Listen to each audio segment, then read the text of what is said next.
रेखा के पिता दिल्ली में किसी तरह अपने और अपने परिवार का पेट पाल रहे थे। पर एक दिन अरे रमेश, तुम्हारी बेटी के तो समझो भाग्य ही खुल गए। वकील लड़के का रिश्ता आया है। अरे वाह, कब करना चाहते हैं शादी? वो लोग तो जल्द से जल्द ही करेंगे। बाकी शाम को मैंने रेखा को देखने के लिए बुला लिया है। तेरा घर छोटा है तो तुम लोग मेरे घर ही आ जाना। राकेश और उसकी बीवी सारी तैयारी के साथ रोहित और रेखा की शादी कर देते हैं। लेकिन अगले ही दिन देखो रेखा, शादी भले ही हो गई है, लेकिन तुम ये मत सोचना कि मैं किसी जोरू के गुलाम टाइप रहूंगा। रेखा को रोहित की बात अजीब लगती है। मैं ये तो सोच भी नहीं सकती और ना ही चाहती हूँ, लेकिन शादी के अगले ही दिन इस तरह की बात की उम्मीद भी नहीं थी। रोहित रेखा के मुंह से ये बात सुनकर गुस्सा हो जाता है। अरे, काफी जबान भी चला लेती हो। माँ ने सिखाया नहीं कि पति से कैसे बात करते हैं? रेखा अब चुप रहने में ही भलाई समझती है। रेखा, जल्दी से नाश्ता तैयार कर लो। आज पहला दिन है, सारे काम तुम्हें समझा दूंगी। ये नौकरानी है जो तुम्हें बता देगी कि कैसे कैसे क्या करना है। फिर इसकी कल से छुट्टी है। रेखा भी ससुराल में जी जान लगाकर काम करने लगती है। खाली समय मिलता तो पति के वकालत की किताब उठाकर पढ़ने लगती। ये क्या, जब देखो तब पढ़ती रहती है। अच्छा सुन, कल पिता के घर से 20,000 रुपये लेकर आना। मेरे छोटे बेटे की फीस भरनी है। लेकिन पापा क्यों भरेंगे उसकी फीस? अरे वाह जी वाह, पापा क्यों भरेंगे? तो ये बता, हम क्यों रखेंगे तुझे यहाँ? क्यों खाना देंगे फ्री में? अरे, क्योंकि मैं बहू हूँ इस घर की। तभी वहाँ रोहित आ जाता है। अरे वाह, बड़ी जबान चला रही हो। चुपचाप माँ जो कह रही है वैसा कर, वरना सामान उठा और जा अपनी झोपड़ी में। बेचारी रेखा क्या करती, पिता के घर जाती है, उनको सारा हाल बताती है। पिता भी जैसे तैसे पैसों का इंतजाम कर बेटी को ससुराल के लिए विदा करते हैं। देखा, अब कहाँ से आए पैसे? अरे बहुत माल है तुम लोगों के पास, बस सीधी उंगली से निकालते नहीं।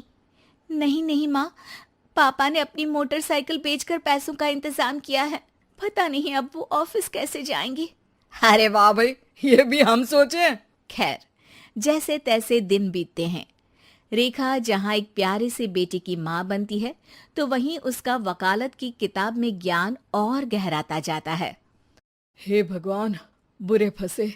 ये केस तो लगता है कि मैं हार ही जाऊंगा। देखिए, मैंने आपकी इस केस की फाइल पढ़ी थी। इस केस को जीतना बहुत ही आसान है। वाह भाई वाह, यहाँ वकालत की डिग्री लेकर भी मैं समझ नहीं पा रहा हूँ, और तुमने रोटी बनाते बनाते ही केस समझ लिया। अरे जाओ जाओ, जाकर मुन्ने को संभालो। केस मैं संभालूंगा। ए लड़की सुन, जाकर अपने बाप के यहाँ से 3 लाख लेकर आ। पूरा घर फिर से बनाना है।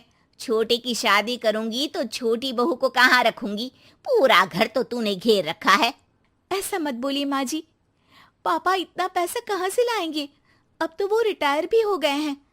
हाँ, तभी तो बोल रही हूँ, रिटायरमेंट के पैसे तो मिले होंगे ना।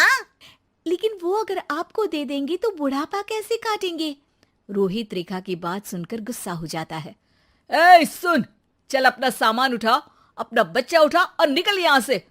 रेखा के लाख आग्रह के बाद भी रोहित और उसकी सास उसे घर में नहीं रखते। पापा, मैं तलाक चाहती हूँ। बेटा, मेरे पास वकील के पैसे नहीं है। पापा, आप मुझे वकालत करवा दीजिए, अपना केस मैं खुद लड़ूंगी। इस बार रेखा के पिता भी उसे ससुराल ना भेजकर रिटायरमेंट के पैसों से वकालत करवाते हैं। और फिर एक दिन कोर्ट के बाहर, रोहित, आज तुम अपना ही केस हार गए, वो भी उस लड़की से जिसकी तुमने कभी कदर ही नहीं की। रेखा, मुझे माफ कर दो। मैं इतनी बड़ी अमाउंट कहाँ से लाऊंगा? मैं हर महीने पैसे नहीं दे सकता तुमको। पैसे वहीं से लाना जहां से तुम मेरे पापा को लाने के लिए मजबूर करते थे। एक पिता अपनी बेटी की शादी उसकी खुशहाली के लिए करता है, ना कि सारी जिंदगी कर्जदार बनने के लिए। अरे, मेरे ही बेटे की किताब पढ़ पढ़ कर ज्ञान बांट रही हो।